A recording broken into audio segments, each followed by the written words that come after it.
Bismillahirrahmanirrahim. Assalamualaikum warahmatullahi wabarakatuh. Saya atas nama Baik Dini Widiani, Prodi S1 Hukum dengan NIM 22HK001 akan memaparkan materi tentang sumber-sumber hukum. Sumber-sumber hukum adalah segala sesuatu yang menimbulkan aturan yang mengikat dan memaksa, sehingga apabila aturan itu dilanggar, maka akan mendapatkan sanksi yang tegas dan nyata bagi pelanggarnya. Sumber hukum ada dua, yaitu hukum tertulis dan hukum tidak tertulis. Hukum tidak tertulis ini mencakup seperti hukum kebiasaan, traktat, perjanjian, jurisprudensi, dan doktrin. Sedangkan hukum tertulis seperti undang-undang dasar, undang-undang, peraturan pemerintah, peraturan daerah, dan Kepres. Sumber-sumber hukum formil dan material. Hukum material atau tertulis merupakan faktor yang membantu pembentukan hukum, antara lain politik, situasi sosial ekonomi, dan sebagainya. Sumber hukum formil atau tidak tertulis merupakan sumber dilihat dari cara terjadinya hukum positif yang merupakan fakta yang menimbulkan hukum yang berlaku yang mengikat hakim dan penduduk. Makna hukum tertulis: hukum yang dibuat secara formal, dibuat oleh lembaga negara yang berwenang untuk itu, dan hukum yang dituangkan dalam bentuk peraturan perundang-undangan. Sedangkan makna hukum tidak tertulis: hukum adat, yang berasal dari suatu tradisi yang berproses secara turun-temurun dalam suatu masyarakat tertentu. Hukum kebiasaan, yang lahir dari pergaulan masyarakat modern. Pandangan-pandangan tentang sumber hukum material. Pandangan sosiologi, historis, dan filosofi. Pandangan sosiologi adalah faktor-faktor yang menentukan isi hukum positif, seperti misalnya keadaan agama, pandangan agama, dan sebagainya. Sumber historis, yaitu sumber di mana kita dapat menemukan hukum dalam sejarah. Sedangkan filosofi dibagi menjadi dua. Yang pertama, sumber isi hukum. Yang kedua, sumber mengikat dari hukum. Semua pandangan tersebut akan membentuk sebuah pandangan hukum.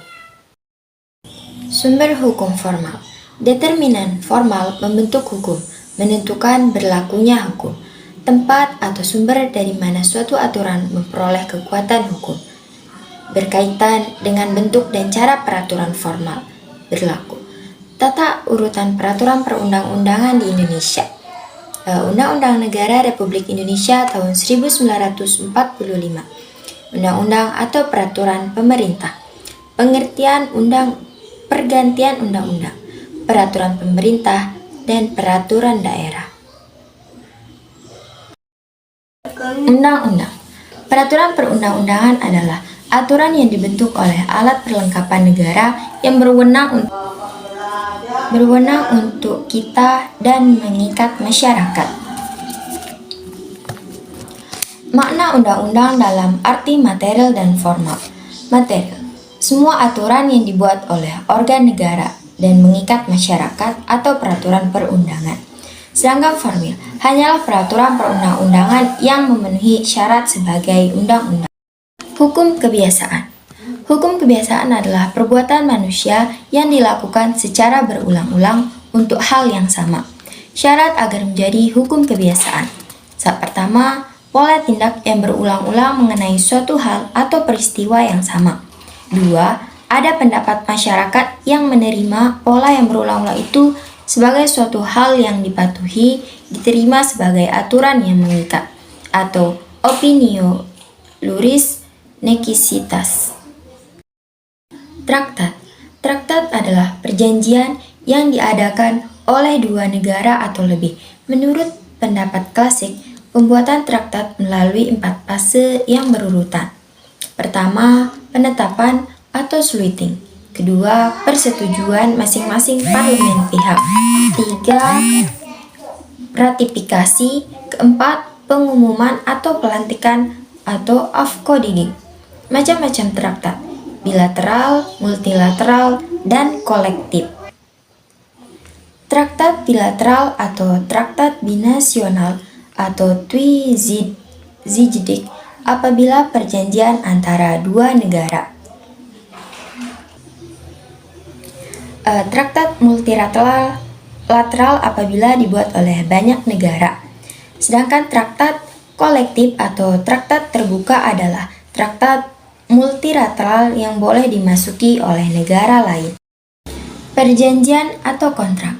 Perjanjian adalah hubungan antara dua orang atau lebih di mana salah satu pihak mengikat dirinya kepada pihak atau di mana keduanya saling mengikatkan diri. Kontrak atau kesepakatan yang mereka buat menjadi landasan hukum untuk menyelesaikan persoalan hukum yang terjadi di antara para pihak. Jurisprudensi. Jurisprudensi adalah putusan pengadilan yang memiliki kekuatan hukum yang tetap yang kemudian diikuti hakim lain untuk masalah yang sama. Peranannya yaitu pertama, memberikan penafsiran terhadap ketentuan perundang-undangan. Yang kedua, mengisi kekosongan peraturan perundang-undangan. Menurut Utrecht, ada 3 sebab seorang hakim mengikuti putusan hakim yang lain. Pertama, sebab psikologis, kedua, sebab praktis, dan yang ketiga, sebab dirasakan sudah adil. Doktrin. Doktrin adalah pendapat atau ajaran yang dikemukakan pakar hukum. Dapat ditemukan dalam tulisan-tulisan hukum atau legal writing. Doktrin merupakan sumber hukum tidak langsung. Doktrin merupakan sumber hukum pelengkap. Doktrin merupakan pendapat ahli-ahli hukum yang ternama yang mempunyai pengaruh dalam pengambilan putusan pengadilan. Sumber hukum material. Sumber hukum material ialah sumber hukum segi filosofis, sosiologis. KUH pidana segi materialnya ialah mengatur tentang pidana umum, kejahatan, dan pelanggaran.